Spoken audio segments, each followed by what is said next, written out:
Hello everyone! Good morning, good afternoon, and good evening to all of us. We are here again. Today is Monday and 8 days down to 90 days challenge. Okay? So, we are here to introduce my business ideas. Okay? Business ideas tayo ngayon, mga kapatid, mga kaibigan. So, ano ang dapat nating i-introduce? Diba? So, i-introduce ko yung aking, I want to introduce my business that works for me 24/7, even though while I am on sleeping or I'm on vacation. Okay? Since I've been here in the business a couple of months ago already, and then I want to share my own ideas. So, my ideas when I jump in this business is I don't listen to the people who always told me that I couldn't do this because I don't know how to run business. Okay? So, since I jump in, I put my name, I register with my email also as well, right? So, they send me all the tools that I need to start up my business. So, I watch it, I learned too much until now, just learning. So that's why, that's the thing that I do every day. I don't want to wasting my time to watch TV without nothing, because if I watch the TV, how can I run and how could I learn to run my own business, right? So that's why nandun yung pagpupursige ko na matuto at malaman lahat ng ideas, yung technique kung paano mag-run ng sarili mong idea. Sarili mong business, mga kapatid. Kasi wala kang katulong dito, wala kang aasahan dito na employee na i-hire, kundi manager, ikaw yung owner, ikaw yung manager, ikaw yung team lead, ikaw yung supervisor, lahat, all in one kung ika nga.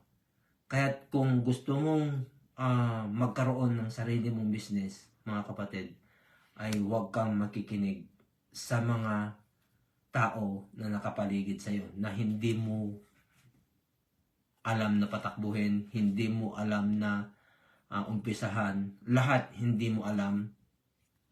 Kung ang buong community naman dito, mga kapatid, at kung hawak mo na yung lahat ng tools para tayo mo yung gusto mong business, why not? 'Di ba? Kung sabi nga, kung meron kang pagpupursige na mabago ang iyong buhay, ang takbo ng iyong buhay, at hindi lang ang buhay mo ang mababago, kundi buong buhay ng iyong mga kamag-anak, pamilya mo, 'di ba? Kung meron kang determinasyon. Hi Ate Jocelyn, thank you for watching po, ate. Kung meron kang determinasyon na mabago ang iyong buhay, huwag kang makikinig sa mga tao na nakapaligid na ang gusto lang ng mga tao na nakapaligid sa iyo ay i-down ka, yung maisama ka nila doon sa comfort zone na hindi ka umangat. Kasi ang mga tao na nasa baba na ayaw, puro negatibo ang nasa isip, galit sila doon sa mga tao na gustong umangat. Yun po yung dapat nilang gawin sa iyo. Ngayon, kung nakikinig ka sa kanila, siguro sa linggo na nakapalibot sa iyo lahat ng mga taong negatibo ang isip, hindi malayo po na pagdating ng pangalawang linggo ay isa ka na rin doon sa negatibong tao. Wala nang makapasok sa iyo na positive sa iyong isipan, kundi puro negative na rin ang iyong isipan, kasi napalibutan ka ng ano nakuha na nila, nailagay na nila sa isipan mo yung negatibo nilang pananaw. Yung mindset nila ay puro na lang kahinaan. Wala nang kahit na anong gawin mo na pagpapalakas or labanan yung kahinaan ng kanilang pag-iisip. Kung nakapalibot sa iyo lang yung 10 or 9 na tao, ikaw yung pang 10 or ikaw yung pang 11, wala mga kapatid. Hindi ka makaka-move on. Kaya kailangan yung gawin mo, huwag kang makinig sa kanila. Labanan mo yung takot na sa iyong puso. Huwag kang makinig na sa kanila, kundi makinig ka sa mga tao na, sige, gawin mo yan, tutulungan ka namin.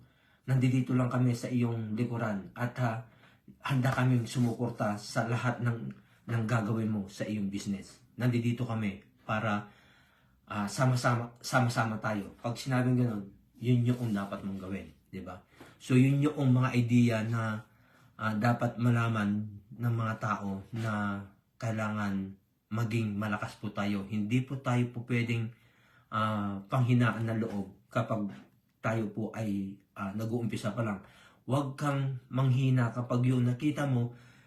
Ang pagbe-business, mga kapatid, ay hindi isang kisap mata na kapag inumpisa mo ngayon yung business mo, kinabukasan, milyonaryo ka na kaagad.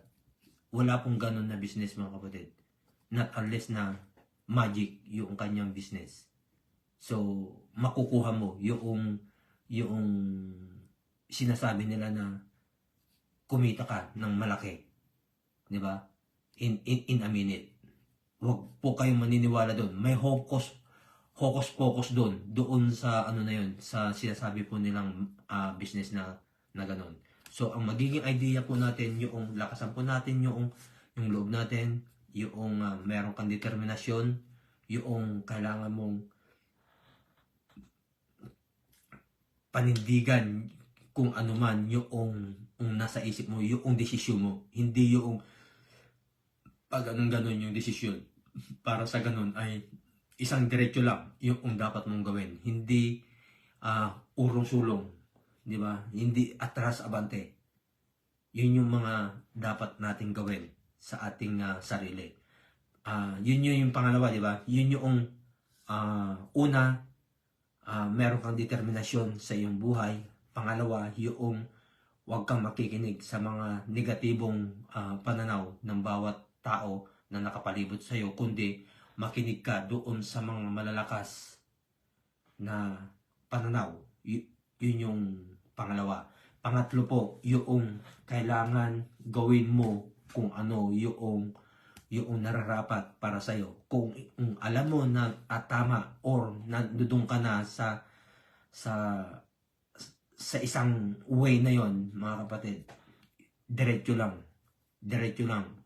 Gayahin muna natin yung, di ba yung kabayo ay meron po nakaganon doon sa mata nung kabayo. Yung nakatakip dito. Para sa ganon, diretso lang yung kanyang takbo. Hindi yung palingon-lingon na ganon. Kasi may tendency po kasi na kapag tayo ay palingon-lingon, may tendency po tayo na umatras or huminto. Okay? Bumalik doon sa nakagawian natin na pinanghihinaan tayo ng kalooban. Di ba? So, dapat diretso lang po kung ano yun ang umpisahan, idiretso mo yung diretso lang yung lakad. Hindi yung kung saan-saan lilingon or dadaan. Okay? So, siguro ang pang-apat po ay sundin lahat noong mga tools na dapat gawin makinig sa mga tao na laging naka-advise sa'yo para makuha mo yung kasagutan ng inyong mga katanungan, lalo na kapag ikaw ay nag-uumpisa. Okay? Hindi lahat ng businessman or nagbi-business ay nakaangat kaagad, mga kapatid. Wala po ganon.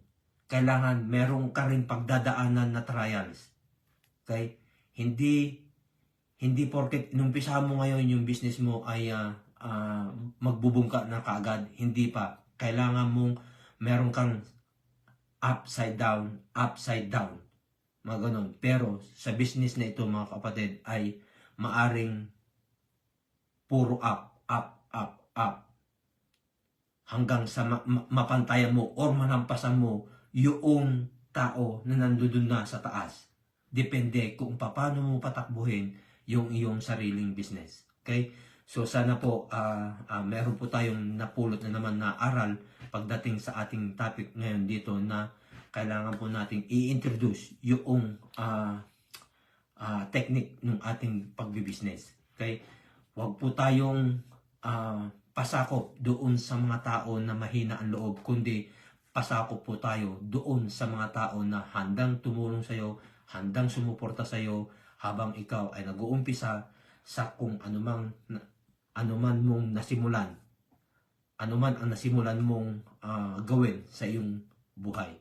Okay? Salamat po at kita-kita po tayo sa sunod na araw, which is bukas.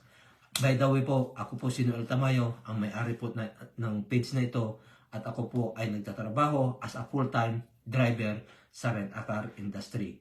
Habang ako po ay pinatatakbo ko po ang aking online digital business. Okay? Sana po ay magkita-kita po tayo pang 8 araw na po natin ngayon doon sa 90 days challenge, at sana po ay matapos po natin yung 90 days challenge. So meron pa po tayong 82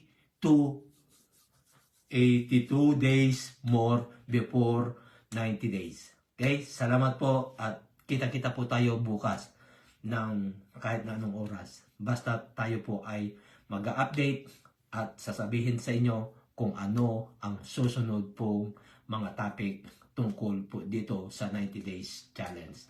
Bye-bye for now. God bless us all. Bye-bye.